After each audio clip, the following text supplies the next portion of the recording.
Kottayam medical കോളേജിൽ കെട്ടിടം തകർന്ന് തലയോലപ്പറമ്പ് സ്വദേശി ബിന്ദു മരിച്ച സംഭവത്തിൽ ആരോഗ്യവകുപ്പിനെതിരെ പ്രതിഷേധം ആളുകയാണ്. പലയിടത്തും പ്രതിഷേധം അക്രമാസക്തമായി. കോട്ടയം മെഡിക്കൽ കോളേജിലേക്ക് BJPയും യൂത്ത് കോൺഗ്രസും മാർച്ച് നടത്തി. ഇപ്പോൾ BJPയുടെ മാർച്ച് മെഡിക്കൽ കോളേജിന് മുന്നിൽ പോലീസ് തടഞ്ഞിരിക്കുകയാണ്. ടോബി ജോൺസൺ വിവരങ്ങൾ നൽകും. മെഡിക്കൽ കോളേജിന് മുന്നിൽ നിന്നൊപ്പം ലാൽകൃഷ്ണന് മുന്നിൽ. ടോബി, യൂത്ത് കോൺഗ്രസിന്റെ പ്രതിഷേധം ഇപ്പോൾ ഏതാണ്ട് അവസാനിച്ചതേ ഉള്ളൂ. വീണ്ടും BJP പ്രവർത്തകർ അവിടേക്ക് പ്രതിഷേധവുമായി എത്തി. എന്താണ് അവിടുത്തെ പോലീസ് വിന്യാസമൊക്കെ? ഒരു സമരമുഖമായി മാറുകയാണല്ലോ കോട്ടയം മെഡിക്കൽ കോളേജും പരിസര പ്രദേശങ്ങളും, അല്ലേ?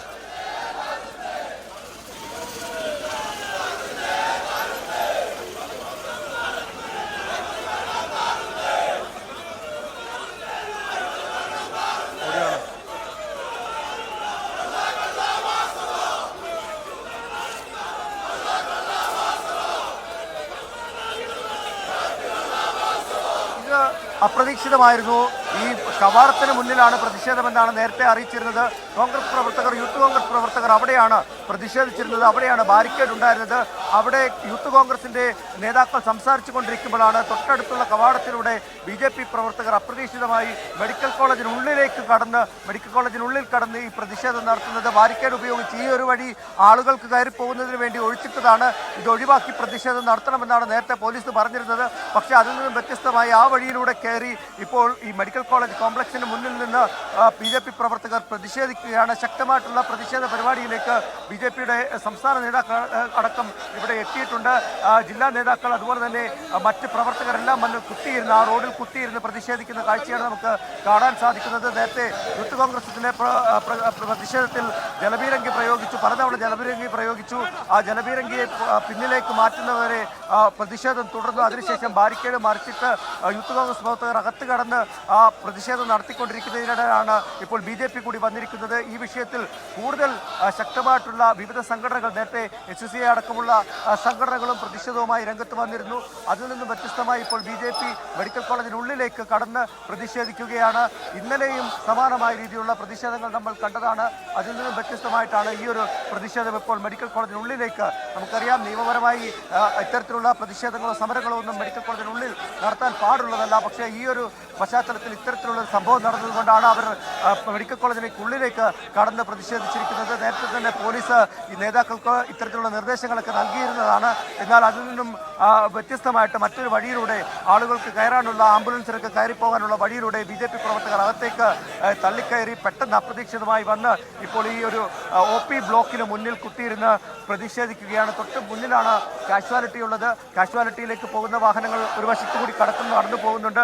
ഇപ്പോൾ പ്രവർത്തകരെ പോലീസ് വളഞ്ഞ് അവിടെ അതിന് ചുറ്റും നിൽക്കുന്ന കാഴ്ചയാണ് നമുക്ക് കാണാൻ സാധിക്കും. എന്തായാലും കുത്തിയിരുന്നുള്ള പ്രതിഷേധത്തിലേക്ക് കടന്നിരിക്കുകയാണ്. ജില്ലാ പ്രസിഡന്റ്, 2 ജില്ലാ പ്രസിഡന്റുമാരുണ്ട്. അവർ അതുപോലെ തന്നെ BJPയുടെ പ്രതിഷേധമാണ്. സാധാരണ രോഗികളും ആംബുലൻസും ഒക്കെ കടന്നു പോകുന്ന ഒരു ഗേറ്റ്, അതിനു മുന്നിലാണ് BJPയുടെ പ്രതിഷേധം. കോട്ടയം മെഡിക്കൽ കോളേജാണ് മധ്യ കേരളത്തിലെ ഏറ്റവും പ്രധാനപ്പെട്ട ഒരു ആശുപത്രിയാണ്. നിരവധി രോഗികൾ കോട്ടയം ജില്ലയ്ക്ക് പുറത്തു നിന്നൊക്കെ ഉള്ളവർ അവിടേക്ക് വരുന്നതാണ്. ഇനിയിപ്പോൾ ഈ ആംബുലൻസൊക്കെ വന്നാൽ ഏതുവഴി മെഡിക്കൽ കോളേജിനകത്തേക്ക് കയറും എന്നൊരു ചോദ്യമുണ്ട്. അതിന് പകരം എവിടെയെങ്കിലും ക്രമീകരണം ഏർപ്പെടുത്തിയിട്ടുണ്ടോ എന്ന് നമുക്കറിയില്ല. നിലവിൽ രോഗികളെ കൊണ്ടുപോകുന്ന ആ പ്രധാനപ്പെട്ട ഗേറ്റിന് മുൻവശത്താണ് BJP പ്രവർത്തകരുടെ പ്രതിഷേധം. തൊട്ടപ്പുറത്ത് യൂത്ത് കോൺഗ്രസിൻ്റെ പ്രതിഷേധം നടക്കുന്നുണ്ട്. അതിനിടയിലൂടെ രോഗികളെയൊക്കെ കൊണ്ടുപോകേണ്ടി വന്നാൽ അതിനൊരു ക്രമീകരണം ഏർപ്പെടുത്തും എന്ന് കരുതാം. ലാൽകൃഷ്ണൻ ചേരുന്നുണ്ട്. ലാൽകൃഷ്ണൻ ഉള്ളത് യൂത്ത് കോൺഗ്രസിന്റെ പ്രതിഷേധം നടക്കുന്ന മേഖലയിലാണ്. ലാൽകൃഷ്ണൻ, അവിടെ ഇതിനോടകം നിരവധി തവണ ജലബീരങ്കിയൊക്കെ പ്രയോഗിച്ചു. പ്രവർത്തകർ പിരിഞ്ഞു പോകാൻ കൂട്ടാക്കിയിട്ടില്ല എന്നാണ് ഈ ദൃശ്യങ്ങൾ വ്യക്തമാക്കുന്നത്. എന്താണ് യൂത്ത് കോൺഗ്രസ് പ്രതിഷേധത്തിന്റെ ഇപ്പോഴത്തെ അവസ്ഥ? രാജീവ് കുറഞ്ഞ മറ്റൊന്നിനോടും കോംപ്രമൈസ് ചെയ്യാനില്ല എന്ന നിലപാട് സ്വീകരിച്ചുകൊണ്ടാണ് യൂത്ത് കോൺഗ്രസിന്റെ മാർച്ച് നടന്നത്. അത് ആ രീതിയിൽ തന്നെ പുരോഗമിക്കുന്നുണ്ട്. ചാണ്ടി ഉമ്മൻ MLA ആണ് ഇപ്പോൾ സംസാരിച്ചുകൊണ്ടിരിക്കുന്നത്. ഈ വിഷയവുമായി ബന്ധപ്പെട്ടുകൊണ്ട് യൂത്ത് കോൺഗ്രസിന്റെ സംസ്ഥാനതല നേതാക്കളടക്കമുള്ളവർ പ്രതിഷേധത്തിന്റെ ഭാഗമാകുന്നുണ്ട്.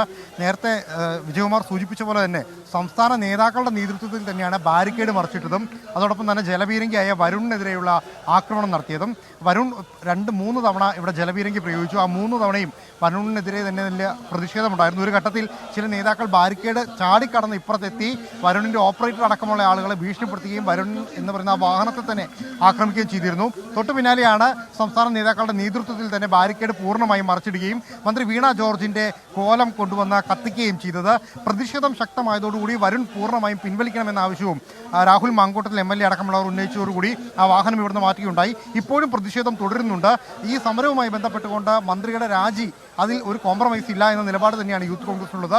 അതോടൊപ്പം അവർ എടുത്തു പറയുന്നത് സംസ്ഥാന വ്യാപകമായി ഇതിന്റെ സമരം ഇനി മുതൽ ദീർഘിപ്പിക്കുക എന്നുള്ളതാണ്. മന്ത്രിയെ കരിങ്കൊടി കാണിക്കുന്നതിനും മന്ത്രിയെ വഴിയിൽ തടയാനുമുള്ള നീക്കങ്ങൾ സമരത്തിന്റെ ഭാഗമായി സ്വീകരിക്കുമെന്ന കാര്യം കൂടി അവർ സൂചിപ്പിക്കുന്നുണ്ട്. വിജയകുമാർ.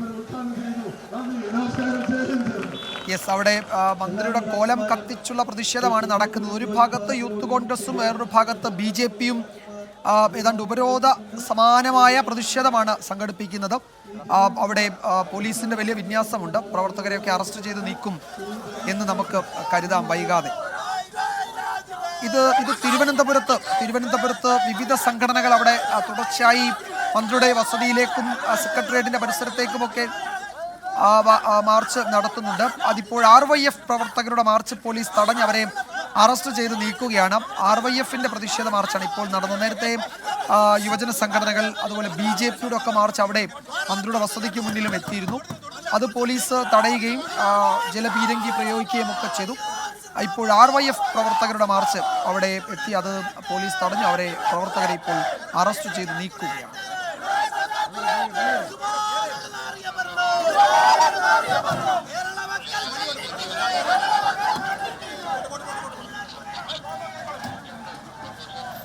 കോട്ടയം മെഡിക്കൽ കോളേജിൽ കെട്ടിടം തകർന്ന തലയോലപ്പറമ്പ് സ്വദേശി ബിന്ദു മരിച്ച സംഭവത്തിൽ ആരോഗ്യമന്ത്രി രാജിവെക്കണമെന്ന ആവശ്യത്തിൽ ഉറച്ചു നിൽക്കുകയാണ് പ്രതിപക്ഷവും BJPയും. പലയിടത്തും പ്രതിഷേധം അക്രമാസക്തമായി. ആരോഗ്യമന്ത്രി വീണ ജോർജിന്റെ ഔദ്യോഗിക വസതിയിലേക്കും പത്തനംതിട്ടയിൽ MLA ഓഫീസിലേക്കും പ്രതിഷേധ മാർച്ചുകൾ നടന്നു.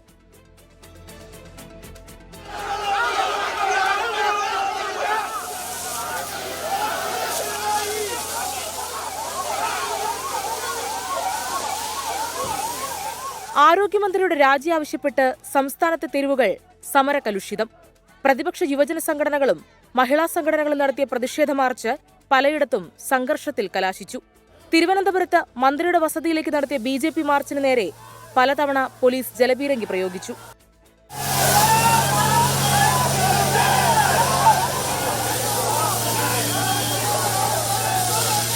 പത്തനംതിട്ടയിൽ വീണ ജോർജിന്റെ MLA ഓഫീസിലേക്കും BJP മാർച്ച് നടത്തി.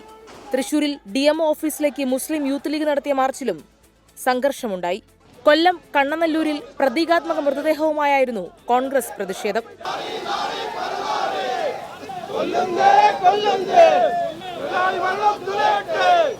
മന്ത്രി രാജിവെക്കണമെന്ന ആവശ്യത്തിൽ ഉറച്ചു നിൽക്കുകയാണ് പ്രതിപക്ഷം. ആരോഗ്യമന്ത്രി ആ സ്ഥാനത്ത് തുടരാൻ യോഗ്യല്ല.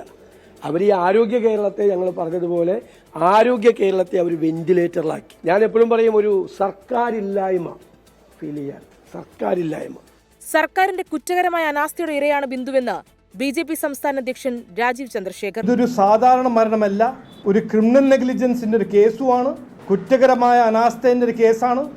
ഇത് CPM സർക്കാർ, സംസ്ഥാന സർക്കാരിന്റെ പ്രതിഷ്ഠയെ രക്ഷിക്കാൻ ഈ സാൽവേജ് റെസ്ക്യൂ ഓപ്പറേഷന്റെ 3 മണിക്കൂർ ഡിലേ ചെയ്ത കാരണമാണ് ബിന്ദുവിന്റെ ഈ ദുഃഖകരമായ മരണം. മണ്ഡലം കമ്മിറ്റികളുടെ നേതൃത്വത്തിൽ പഞ്ചായത്ത് അടിസ്ഥാനത്തിൽ പ്രതിഷേധ പ്രകടനം നടത്താനാണ് കോൺഗ്രസ് ആഹ്വാനം. പ്രതിഷേധത്തിന്റെ പശ്ചാത്തലത്തിൽ ആരോഗ്യമന്ത്രി വീണ ജോർജിന്റെ സുരക്ഷ കൂട്ടി. ആരോഗ്യമന്ത്രിയുടെ ഔദ്യോഗിക വസതിയിലും മന്ത്രി പങ്കെടുക്കുന്ന പരിപാടികളിലും കൂടുതൽ പോലീസുകാരെ വിന്യസിച്ചു. വിവിധ ബ്യൂറോകൾക്കൊപ്പം ന്യൂസ് ഡെസ്ക് 24. ഇപ്പോൾ വരുന്ന ഒരു റിപ്പോർട്ടിലേക്ക് വാർത്താമഴ കടക്കുകയാണ്. മുഖ്യമന്ത്രി പിണറായി വിജയൻ അമേരിക്കയിലേക്ക് ചികിത്സയ്ക്കായി ഇന്ന് അദ്ദേഹം അമേരിക്കയിലേക്ക് പോകുമെന്നാണ് ഞങ്ങളുടെ തിരുവനന്തപുരം ബ്യൂറോ റിപ്പോർട്ട് ചെയ്യുന്നത്. ശ്രീജിത്ത് വിശദാംശങ്ങൾ നൽകും തിരുവനന്തപുരത്ത് നിന്ന്. ശ്രീജിത്ത്, എന്താണ് വിവരങ്ങൾ? ഈ യാത്ര സാധാരണ നേരത്തെ അതിൻ്റെ ഒരു അറിയിപ്പൊക്കെ വരാറുള്ളതാണ്, അത് പെട്ടെന്നുണ്ടായ ഒരു തീരുമാനമാണോ?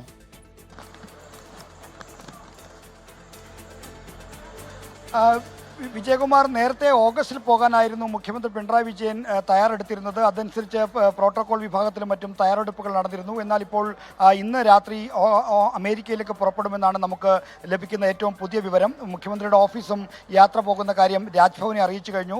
രാജ്ഭവനിൽ മുഖ്യമന്ത്രി വിദേശ പര്യടനത്തിൽ പോകുന്ന അത് അറിയിക്കേണ്ട നിയമപരമായ ബാധ്യതയുണ്ട്. അതനുസരിച്ച് രാജ്ഭവനെ ഗവർണറെ അറിയിച്ചിട്ടുണ്ട്. മുഖ്യമന്ത്രി പിണറായി വിജയൻ ഇന്ന് രാത്രി വിദേശത്തേക്ക് പോകുന്നു. വിദേശത്തേക്ക് പോകുമ്പോൾ അദ്ദേഹം ഭരണപരമായ ചുമതല ആർക്കും നൽകിയിട്ടില്ല. മുൻ കാലത്തൊക്കെ അദ്ദേഹം പോയപ്പോഴും അദ്ദേഹം അമേരിക്കയിൽ നിന്ന് കാര്യങ്ങൾ നേരിട്ട് നിർവഹിക്കുകയായിരുന്നു. ഡിജിറ്റൽ കാലം മറ്റുമായതുകൊണ്ട് ഫയലുകൾ നോക്കാനും ഒപ്പിടാനും മറ്റും ഉള്ള സൗകര്യം അദ്ദേഹം ലോകത്തിൻ്റെ എവിടെ ഇരുന്നാലും ഉണ്ട്. അതുകൊണ്ട് ആർക്കും ചുമതല നൽകിയിട്ടില്ല. എന്തായാലും വിദേശയാത്രയ്ക്ക് പുറപ്പെടുന്ന കാര്യം രാജ്ഭവനെ അറിയിച്ചു കഴിഞ്ഞു. അക്കാര്യം നമുക്ക് സ്വീകരിക്കാനായിട്ടുണ്ട്. മുഖ്യമന്ത്രിയുടെ ഓഫീസും യാത്ര സ്ഥിരീകരിക്കുന്നു. നേരത്തെ അദ്ദേഹത്തിന് ആരോഗ്യ പരിചരണവുമായി ബന്ധപ്പെട്ടും ചികിത്സയുമായി ബന്ധപ്പെട്ടും അമേരിക്കയിലെ ഹൂസ്റ്റണിലുള്ള മയോ ക്ലിനിക്കിലായിരുന്നു ചികിത്സ തേടിയിരുന്നത്. അതിൻ്റെ റിവ്യൂവുമായി ബന്ധപ്പെട്ടത് വീണ്ടും ചികിത്സ രോഗാവസ്ഥ അവലോകനം ചെയ്യുന്നതിനുള്ള യാത്രയാണിപ്പോൾ അദ്ദേഹം നടത്തുന്നതെന്നാണ് നമുക്ക് ഏറ്റവും പുതിയ വിവരം. സംസ്ഥാന സെക്രട്ടേറിയറ്റിനെയും അമേരിക്കയിലേക്ക് പോകുന്ന കാര്യം മുഖ്യമന്ത്രി അറിയിച്ചിട്ടുണ്ട്, മന്ത്രിമാരെയും അറിയിച്ചിട്ടുണ്ട് എന്നാണ് നമുക്ക് ലഭിക്കുന്ന വിവരം. എന്തായാലും ഇപ്പോൾ ഇതിനോടൊപ്പം പുറത്തു വരുന്ന മറ്റൊരു വാർത്ത, VS അച്യുതാനന്ദൻ്റെ മെഡിക്കൽ ബുള്ളറ്റിനും പുറത്തു വന്നിട്ടുണ്ട്. അദ്ദേഹം തീവ്രപരിചരണ വിഭാഗത്തിൽ ആരോഗ്യനിലയിൽ മാറ്റമില്ലാതെ തുടരുന്നുവെന്നാണ് അറിയിപ്പ്. വെന്റിലേറ്റർ സപ്പോർട്ട് തുടർന്ന് അദ്ദേഹത്തിന് ഡയാലിസിസ് ചികിത്സയ്ക്ക് ആരംഭിച്ചിട്ടുണ്ട് എന്നും മെഡിക്കൽ ബുള്ളറ്റിൻ അറിയിക്കുന്നു. വിജയകുമാർ. യെസ്, മുഖ്യമന്ത്രി പിണറായി വിജയൻ അമേരിക്കയിലേക്ക് പോവുകയാണ്. ചികിത്സയ്ക്കായി അദ്ദേഹം ഇന്ന് അമേരിക്കയിലേക്ക് പോകുന്ന കാര്യം അദ്ദേഹം മന്ത്രിസഭാംഗങ്ങളെ അറിയിച്ചു, രാജ്ഭവനെ അറിയിക്കുകയും ചെയ്തിട്ടുണ്ട്. ഇന്ന് വൈകിട്ട് അദ്ദേഹം യാത്ര തിരിക്കും. ഓഗസ്റ്റിൽ പോകാനിരുന്നതാണ്, അത് കുറച്ച് നേരത്തെയാക്കുന്നു എന്നാണ് ഞങ്ങളുടെ തിരുവനന്തപുരം ബ്യൂറോ റിപ്പോർട്ട് ചെയ്യുന്ന ശ്രീജിത്താണ് വിവരങ്ങൾ നൽകിയത്. കോട്ടയം മെഡിക്കൽ കോളേജിലെ അപകടത്തിൽ വീഴ്ചയുണ്ടായിട്ടില്ല എന്ന വാദത്തിൽ ഉറച്ചു നിൽക്കുകയാണ് സംസ്ഥാന സർക്കാർ. രക്ഷാപ്രവർത്തനം വൈകിയിട്ടില്ല എന്നാണ് VN വാസവൻ ഇന്നും ആവർത്തിച്ചത്. അതേസമയം ഉദ്യോഗസ്ഥർക്ക് നൽകുന്ന നിർദ്ദേശങ്ങൾ പാലിക്കപ്പെടുന്നില്ല എന്ന ആരോഗ്യവകുപ്പിന്റെ വിലയിരുത്തലുണ്ട്. അപകടത്തിൽ ഈ ആഴ്ച തന്നെ റിപ്പോർട്ട് നൽകുമെന്ന് കോട്ടയം ജില്ലാ കളക്ടർ വ്യക്തമാക്കി.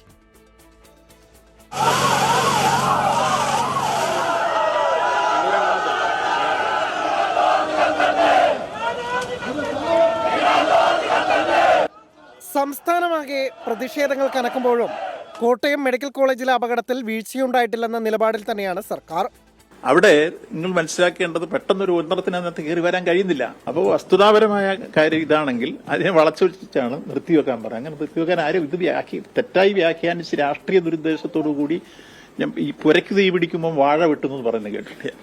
അതാണ് യഥാർത്ഥത്തിൽ അവിടെ ചില ആളുകൾ ചെയ്തത്. അപകടസ്ഥലം സന്ദർശിച്ച കോട്ടയം ജില്ലാ കളക്ടർ ജോൺ വി സാമുവേലും ഇക്കാര്യം ആവർത്തിച്ചു. ഡോക്ടറുമായി സംസാരിച്ചപ്പോഴത്തേക്ക് ഓപ്പറേഷൻ കഴിഞ്ഞു വരുന്ന രോഗികളാണ് 10ലേക്ക് പ്രധാനമായും അവരെ അഡ്മിറ്റ് ചെയ്തിരുന്നത്. അപ്പം അവർക്ക് അത്രയും ദൂരം പോയി അത് ഉപയോഗിക്കാൻ പറ്റാത്ത സാഹചര്യം വന്നതുകൊണ്ടാണ് താൽക്കാലികമായി അത് തുറന്നു കൊടുത്തതെന്നാണ് ബന്ധപ്പെട്ടവർ എന്നോട് പറഞ്ഞിട്ടുള്ളത്.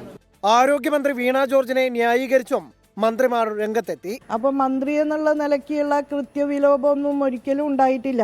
വളരെയധികം കഠിനാധ്വാനം ചെയ്ത് പ്രവർത്തിക്കുന്ന ഒരു മന്ത്രിയാണ് ശ്രീമതി വീണ ജോർജ്.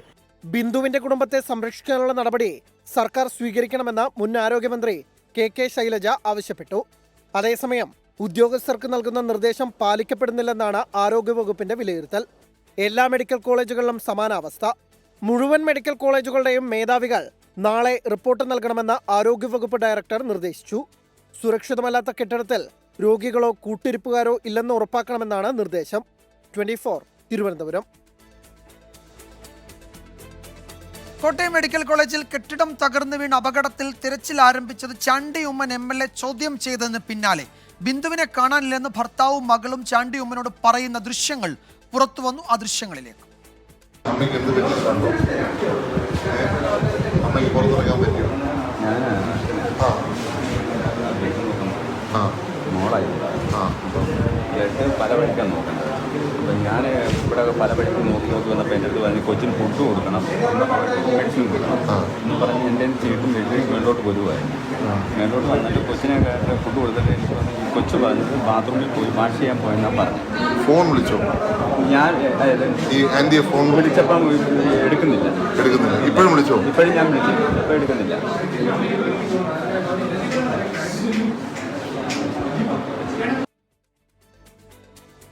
മെഡിക്കൽ കോളേജ് അപകടത്തിൽ രക്ഷാപ്രവർത്തനത്തിൽ വീഴ്ച സംഭവിച്ചെന്ന് ആവർത്തിച്ച് ബിന്ദുവിന്റെ കുടുംബം. ആശ്വാസവാക്കുമായി ആരോഗ്യമന്ത്രിയോ ബന്ധപ്പെട്ടവരോ വന്നില്ല എന്നും ബിന്ദുവിന്റെ ഭർത്താവ് പറഞ്ഞു. ബിന്ദുവിന്റെ മകൾക്ക് സർക്കാർ ജോലി നൽകണമെന്നാണ് നാട്ടുകാരുടെയും ബന്ധുക്കളുടെയും ആവശ്യം. അപകടമുണ്ടായത് ഉപയോഗശൂന്യമായ കെട്ടിടത്തിൽ എന്നായിരുന്നു മന്ത്രിമാരും മെഡിക്കൽ കോളേജ് അധികൃതരും പറഞ്ഞത്. ഇത് പൂർണ്ണമായും തള്ളുകയാണ് ബിന്ദുവിന്റെ ഭർത്താവ് വിശ്രുതൻ. രക്ഷാപ്രവർത്തനത്തിലെ വീഴ്ച മറച്ചുവയ്ക്കാനാണ് ശ്രമിച്ചതെന്നും കുടുംബം. അവിടെ അന്നും കുളിച്ചതാ, അവിടെ ട്രീറ്റ്മെന്റ് നടത്തിയതാ, ആ വാർഡ് ഉപയോഗിച്ചതുവാ. അപ്പോൾ പിന്നെ അവർ പറയുന്നതിനകത്ത് എന്നാ കാര്യമുണ്ട്? അവർ കാര്യമായിട്ട് അന്വേഷിക്കില്ല. അവർ തന്നെ അങ്ങനെ പറഞ്ഞെന്ന് ഞാൻ ആലോചിക്കുന്നത്. അങ്ങനെ എന്നാ പറഞ്ഞേ? ആശുപത്രിയുടെ ഭാഗത്ത് വീഴ്ചയില്ലെന്ന് പറയാനാണോ അങ്ങനെ പറഞ്ഞേ? അല്ല, അത് അങ്ങനെ തന്നെ. അത് വീഴ്ചയില്ലാതാക്കാൻ വേണ്ടി അവരത് ഉദ്യോഗസ്ഥന്മാരെല്ലാം കൂടി പറഞ്ഞെന്ന് എനിക്ക് തോന്നുന്നു. പ്രധാന അത്താണിയായിരുന്ന ബിന്ദുവിന്റെ അപ്രതീക്ഷിത വിയോഗം കുടുംബത്തിന് സൃഷ്ടിച്ചത് വൻ പ്രതിസന്ധി. മകൾക്ക് സർക്കാർ ജോലി നൽകണമെന്നാണ് നാട്ടുകാരും കുടുംബവും ആവശ്യപ്പെടുന്നത്. ഇനിയിപ്പോ ഇതെന്തെന്ന് പറഞ്ഞാൽ എന്റെ അനിയൻ മാത്രമേ ഉള്ളൂ. ഭർത്താവില്ല, 90-100 വയസ്സുള്ള തള്ളേ ഉള്ളൂ. അപ്പൊ അവര് ആ കൊച്ചിന് ജോലി കൊടുക്കണം. അതിന്റെ മാന്യമായ രീതിയിൽ അത് ചെയ്യണം. സർക്കാർ ധനസഹായവും ജോലിയും നൽകിയില്ലെങ്കിൽ കുടുംബത്തെ UDF ഏറ്റെടുക്കുമെന്ന് പ്രതിപക്ഷ നേതാവ് VD സതീശൻ. ഒരു നഷ്ടപരിഹാരം കുടുംബത്തിന് നഷ്ടപരിഹാരം. ആ അമ്മയല്ലേ ആ കുടുംബം നടത്തിക്കൊണ്ടുപോകുന്നത്. മകൾക്ക് സർജറിയാണ്. വളരെ പാവപ്പെട്ട വീട് പണി പൂർത്തിയാക്കാത്തൊരു കുടുംബമാണ്. ഞങ്ങൾ അവർക്ക് 25 ലക്ഷം രൂപ മിനിമം നഷ്ടപരിഹാരം ആ കുടുംബത്തിന് കൊടുക്കണം. ആ കുട്ടിയുടെ ചികിത്സ സർക്കാർ ഏറ്റെടുക്കണം. ആ കുടുംബത്തിൽ നിന്നൊരാൾക്കൊരു ജോലി കൊടുക്കാൻ സർക്കാർ തയ്യാറാണ്. ഉമ്മൻചാണ്ടി ഫൗണ്ടേഷൻ 5 ലക്ഷം രൂപ ധനസഹായവും നൽകി. 24 കോട്ടയം. നിയമസഭാ തെരഞ്ഞെടുപ്പിൽ ടേം വ്യവസ്ഥ നടപ്പാക്കാൻ മുസ്ലിം ലീഗ്. തുടർച്ചയായി 3 തവണ MLA-മാരായവർ മത്സരിക്കേണ്ടതില്ല എന്ന വ്യവസ്ഥ നടപ്പാക്കാനാണ് തീരുമാനം. PK കുഞ്ഞാലിക്കുട്ടിക്കും MK മുനീറിനും വ്യവസ്ഥയിൽ ഇളവ് ലഭിച്ചേക്കും.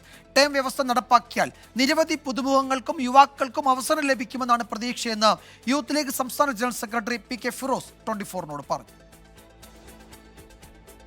ഇടതു പാർട്ടികളുടെ മാതൃക പിന്തുടർന്ന് നിയമസഭാ തെരഞ്ഞെടുപ്പിലും ടേം വ്യവസ്ഥ നടപ്പിലാക്കാനാണ് മുസ്ലിം ലീഗ് ആലോചന.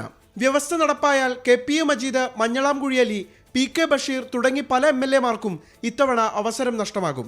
PK കുഞ്ഞാലിക്കുട്ടി, MK മുനീർ എന്നിവർക്ക് ഇക്കാര്യത്തിൽ ഇളവുണ്ടാകും. 1-2 തവണ മത്സരിച്ച് വിജയിച്ചവർ അതേ മണ്ഡലത്തിൽ തന്നെ തുടർന്നേക്കും. ടേം വ്യവസ്ഥ നടപ്പാക്കുന്നതോടെ യുവാക്കൾക്കടക്കം കൂടുതൽ പ്രാതിനിധ്യം കിട്ടുമെന്നാണ് പ്രതീക്ഷിക്കുന്നതെന്ന് യൂത്ത് ലീഗ് സംസ്ഥാന ജനറൽ സെക്രട്ടറി PK ഫിറോസ് 24-നോട് പറഞ്ഞു. അപ്പോൾ നിയമസഭാ തെരഞ്ഞെടുപ്പിലാകുമ്പോൾ ചില അനിവാര്യമായിട്ടുള്ള ആളുകളുണ്ടാവും, എക്സ്പീരിയൻസും ഉള്ള ആളുകളെയും വേണ്ടി വരും. അപ്പോൾ രണ്ടും ചേർത്തുകൊണ്ടുള്ളൊരു പട്ടികയായിരിക്കും പാർട്ടി തയ്യാറാക്കുന്നതാണ് ഞാൻ മനസ്സിലാക്കുന്നത്. പുതുമുഖങ്ങളും യുവാക്കളും ഒക്കെ ഇത്തവണയും ആ രീതിയിലുള്ള ഒരു പരിഗണന പാർട്ടി തീർച്ചയായും നൽകും എന്നുള്ള കാര്യത്തിൽ യാതൊരു സംശയമില്ല. അതേസമയം ഇത്തവണ UDF-ൽ കൂടുതൽ സീറ്റുകൾ ആവശ്യപ്പെടണമെന്ന നിർദ്ദേശവും ഒരു വിഭാഗം ഉന്നയിക്കുന്നുണ്ട്. ചില സീറ്റുകൾ വച്ചുമാറുന്ന കാര്യവും സജീവ പരിഗണനയിലാണ്. ചില നേതാക്കൾക്ക് മണ്ഡലങ്ങൾ കേന്ദ്രീകരിച്ച് പ്രവർത്തിക്കാനുള്ള നിർദ്ദേശവും നൽകിയിട്ടുണ്ട്. UDF-ൽ ഏറ്റവും സ്ട്രൈക്ക് റേറ്റ് ഉള്ള പാർട്ടി എന്നുള്ള നിലയ്ക്ക് മുസ്ലിം ലീഗിന് കൂടുതൽ സീറ്റുകൾ വേണം. എല്ലാ ജില്ലകളിലും സീറ്റുകൾ ഉറപ്പാക്കണം. 3 ടേം വ്യവസ്ഥ നടപ്പാവുകയാണെങ്കിൽ മുസ്ലിം ലീഗിൽ അത് ചരിത്രം. നിഖിൽ പ്രമേഷ്, 24 കോഴിക്കോട്. നമ്മൾ നേരത്തെ സൂചിപ്പിച്ച റിപ്പോർട്ടിലേക്കാണ്. തൃശൂർ മെഡിക്കൽ കോളേജിൽ വീണ്ടും വീഴ്ച എന്ന ആരോപണം. അത്യാഹിത വിഭാഗത്തിന് മുന്നിൽ ആംബുലൻസ് കിടന്നത് അരമണിക്കൂറോളം. ദൃശ്യങ്ങൾ 24 ലഭിച്ചു. ആ ദൃശ്യങ്ങൾ ആദ്യം കാണാം.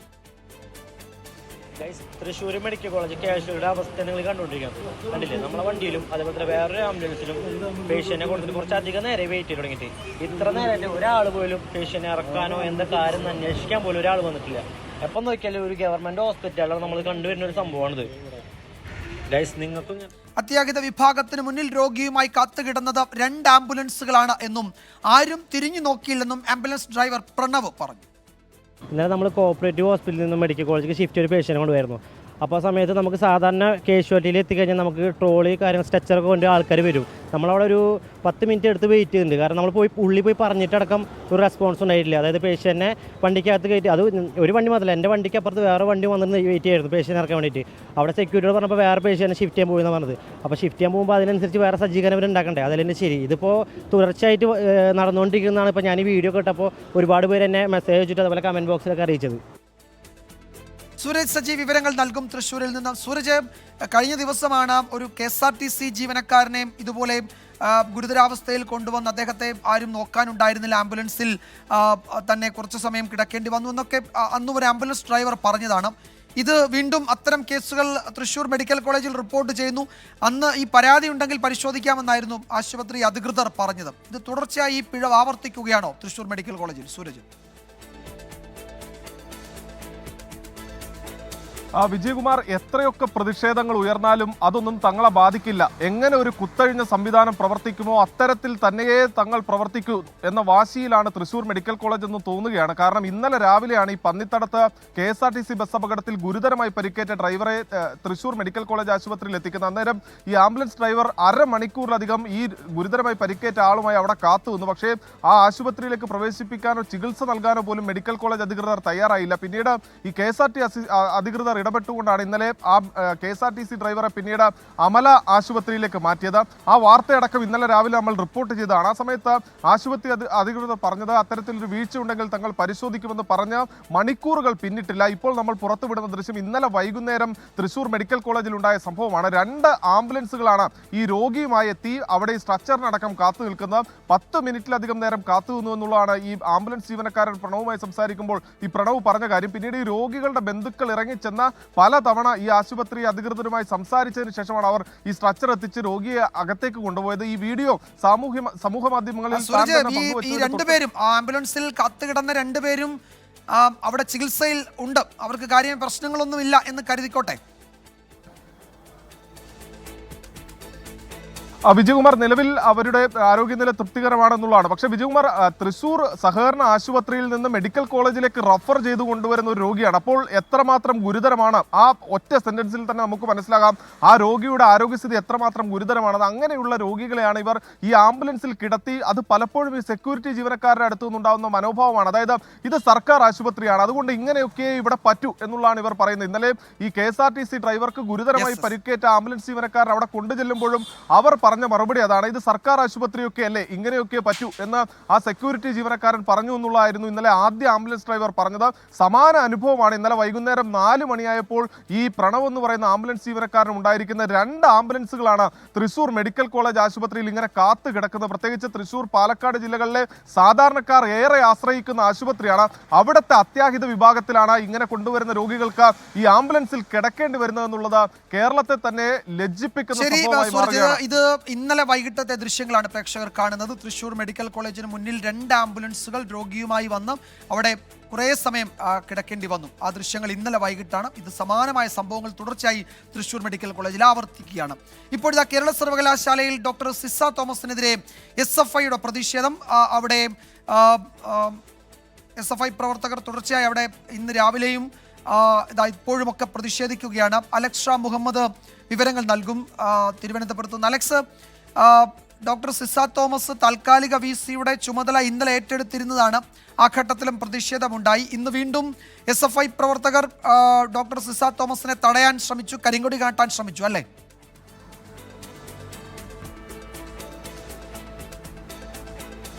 വിജയകുമാർ, തീർച്ചയായും ഗവർണറുടെ RSS തിട്ടൂരം വാങ്ങി ഡോക്ടർ സിസ തോമസ് സർവകലാശാലയിൽ പ്രവേശിക്കേണ്ട എന്നാണ് SFIയുടെ തീരുമാനം. SFI ആ പ്രതിഷേധമാണ് നടത്തുന്നത്. കഴിഞ്ഞ ദിവസം പ്രതിഷേധം ഉയർന്നിരുന്നത്. രാവിലെയും സിസ തോമസിനെതിരെ പ്രതിഷേധം ഉണ്ടായിരുന്നു. ഒരാഴ്ചത്തെ താൽക്കാലിക ചുമതലയിലാണ് doctor Ciza Thomas Kerala university vice chancellor ആയിരിക്കുന്നത്. ഡോക്ടർ മോഹൻ കുന്നുമേൽ വിദേശയാത്രയായതിനാൽ അദ്ദേഹം ലീവിൽ പ്രവേശിക്കുകയായിരുന്നു. പക്ഷേ അതിനു മുമ്പ് നടന്ന സംഭവ വികാസങ്ങളാണ് ഇത്തരത്തിലൊരു ഏറ്റുമുട്ടലിലേക്ക് എത്തിച്ചിട്ടുള്ളത്. അത് നമുക്കറിയാവുന്നതുപോലെ രജിസ്ട്രാർ KS അനിൽകുമാറിനെ വൈസ് ചാൻസലർ സസ്പെൻഡ് ചെയ്യുന്നു, സർവകലാശാലയിൽ നിന്ന് സസ്പെൻഡ് ചെയ്യുന്നു. തുടർന്ന് വലിയ പ്രതിഷേധം SFI ഇതുമായി ബന്ധപ്പെട്ട് ഉയർത്തി. തൊട്ടു പിന്നാലെ വൈസ് ചാൻസലർ അവധിയിൽ പ്രവേശിക്കുന്നു. അതിൽ താൽക്കാലിക ചുമതല ഗവർണർ ഡോക്ടർ സിസ തോമസിന്, കേരള സാങ്കേതിക സർവകലാശാലയുടെ വൈസ് ചാൻസലർ കൂടിയായ ഡോക്ടർ സിസ തോമസിന് താൽക്കാലിക ചുമതല നൽകുന്നു. തുടർന്ന് സിസ തോമസ് കഴിഞ്ഞ ദിവസം വന്ന് ചുമതലയേറ്റത് കണ്ടതാണ്. സിസ തോമസിനെ സർവകലാശാലയിൽ പ്രവേശിപ്പിക്കില്ല, അവർ ഗോ ബാക്ക് എന്നാണ് SFI പ്രവർത്തകർ മുദ്രാവാക്യം വിളിക്കുന്നത്. ഇപ്പോൾ ഈ പ്രവർത്തകർ അവരുടെ വാഹനം കടന്നു പോകുമ്പോഴാണ്, സർവകലാശാലയിൽ നിന്നിറങ്ങി വാഹനം കടന്നു പോകുമ്പോഴാണ് തടയാൻ ശ്രമിച്ചത്. പോലീസ് അത് വിഫലമാക്കിയിട്ടുണ്ട്. ഒരു പ്രവർത്തകരെ പോലീസ് അദ്ദേഹത്തിന്റെ കഴുത്തിൽ തൂക്കിയെടുത്തുന്ന ഒരു പരാതി. എന്താ പരാതി? പരാതി ഇവിടെ സംഘർഷം വീസ വരുന്നതുമായി ബന്ധപ്പെട്ട് സംഘർഷം ഉണ്ടായതാണ്. ആ സമയത്ത് പോലീസ് പിടിച്ചു മാറ്റുന്നതിൽ കഴുത്തിൽ മുറുക്കെ കമ്പൗണ്ട് പിടിക്കുന്ന സാഹചര്യം ഉണ്ടായി. ശ്വാസം മുട്ടി. അങ്ങനെയാണ് ആ പ്രതിഷേധം. ഇവിടെ ഗവർണറിനെയും കാട്ടി സെക്യൂരിറ്റിയാണ് VCക്ക്. താൽക്കാലിക VCയാണ് നിലവിൽ മോഹനം കുന്നുമൽ. ആ മോഹനം കുന്നുമലിന് പകരം വേറൊരു താൽക്കാലിക VCയെ കൊണ്ടുവന്നിട്ടുണ്ട്. ശരി അലക്സ്, എന്തായാലും അലക്സ് സൂചിപ്പിച്ചതുപോലെ രാവിലെ പ്രതിഷേധമുണ്ടായി. പ്രവർത്തകര് വീണ്ടും സിസ തോമസ് മടങ്ങാൻ ശ്രമിക്കുമ്പോൾ വീണ്ടും പ്രതിഷേധിച്ചു. ആ ഘട്ടത്തിൽ ഒരു SFI പ്രവർത്തകനെ പോലീസ് ശാരീരികമായി ഉപദ്രവിച്ചു എന്ന പരാതി SFI പ്രവർത്തകർ പറയുകയാണ്. അവിടെ നിന്നുള്ള ചില ദൃശ്യങ്ങളൊക്കെ നമ്മൾ കാണുന്നുണ്ട്. നേരത്തെ ഉള്ളതാണ്, തടയാൻ ശ്രമിച്ച സമയത്തെ ദൃശ്യങ്ങളാണ്. ഇപ്പോൾ ഏതാണ്ട് സ്ഥിതിഗതികൾ ശാന്തമാണ്. ഡോക്ടർ സിസ തോമസ് അവിടെ നിന്ന് മടങ്ങുകയും ചെയ്തു. രാവിലെയും ഇപ്പോഴും 2 തവണയും താൽക്കാലിക VCയെ തടയാൻ SFI പ്രവർത്തകർ ശ്രമിച്ചു. നേരത്തെ നമ്മൾ മുഖ്യമന്ത്രിയുടെ അമേരിക്കൻ യാത്രയെപ്പറ്റി പറഞ്ഞു. 9 ദിവസത്തേക്കുള്ള യാത്രയാണ് അദ്ദേഹം പ്ലാൻ ചെയ്തിരിക്കുന്നത്. അദ്ദേഹം 9 ദിവസത്തേക്കാണ് പോകുന്നത്, അമേരിക്കയിലേക്ക് ചികിത്സയ്ക്കായി പോകുന്നത് എന്നൊരു വിവരം കൂടി തിരുവനന്തപുരം ബ്യൂറോ ഇപ്പോൾ അപ്ഡേറ്റ് ചെയ്യുന്നുണ്ട്. പാലക്കാട് മണ്ണാർക്കാട് നിപ സ്ഥിരീകരിച്ച യുവതിയുടെ പ്രാഥമിക സമ്പർക്ക പട്ടികയിൽ 58 പേർ. കണ്ടെയ്ൻമെന്റ് സോണുകളിൽ കർശന നിയന്ത്രണങ്ങളെന്ന് പാലക്കാട് ജില്ലാ കളക്ടർ G. പ്രിയങ്ക പറഞ്ഞു. റൂട്ട് മാപ്പ് അടക്കം ഉടൻ പ്രസിദ്ധീകരിക്കുമെന്നും കളക്ടർ അറിയിച്ചു. ഇന്നലെ 38 വയസ്സുടെ തച്ചനാട്ടുകര ഗ്രാമപഞ്ചായത്തിലെ വാർഡ് 8 ഉള്ള ഒരു കേസാണ് സസ്പെക്റ്റഡ് നിപ കേസായിട്ട് വന്നിട്ടുള്ളത്. അദ്ദേഹം ഇപ്പോൾ മൗലാന ഹോസ്പിറ്റലിലാണ് ഉള്ളത്, വെന്റിലേറ്ററിലാണ്. അവരുടെ സാമ്പിൾ NIV പൂനെയിലേക്ക് അയച്ചിട്ടുണ്ട്. ഇന്ന് വൈകുന്നേരം കൺഫർമേഷൻ വരും. ഇന്ന് നമ്മൾ ഒരു 26 കമ്മിറ്റീസ് ഫോം ചെയ്തിട്ടുണ്ട്. അതല്ലാതെ കൺട്രോൾ റൂമും മെഡിക്കൽ കോളേജിൽ തുടങ്ങാൻ പോവുകയാണ്. പിന്നെ കണ്ടെയ്ൻമെൻറ്റ് സോണ് കൂടെ ഡിക്ലെയർ ചെയ്യാൻ പോവുകയാണ്. തച്ചനാട്ടുകരയിൽ ഒരു 4 വാർഡുകളും പിന്നെ കരിമ്പുഴ പഞ്ചായത്തിൽ ഒരു 2 വാർഡുകൾ. കണ്ടെയ്ൻമെൻറ്റ് സോണിൽ തന്നെ അകത്തും പുറത്തും കയറുന്നത് പാടില്ല. എസെൻഷ്യൽ സർവീസസ് മാത്രമാണ്. എല്ലാ മൂവ്മെൻറ്റ്സും റെസ്ട്രിക്റ്റഡ് ആണ്. തീർച്ചയായിട്ടും എല്ലാവരും മാസ്ക് ധരിക്കേണ്ടതുണ്ട്. ശ്രീജിത്ത് ശ്രീകുമാരൻ വിവരങ്ങൾ നൽകും പാലക്കാട്ട് നിന്ന്. ശ്രീജിത്ത്, ഏതൊക്കെ മേഖലകളാണ് കണ്ടെയ്ൻമെന്റ് സോണുകളാക്കിയിരിക്കുന്നത്? എത്ര കടുത്ത നിയന്ത്രണങ്ങൾ ആ മേഖലയിൽ വേണ്ടിവരും എന്നാണ് കളക്ടർ അറിയിക്കുന്നത്?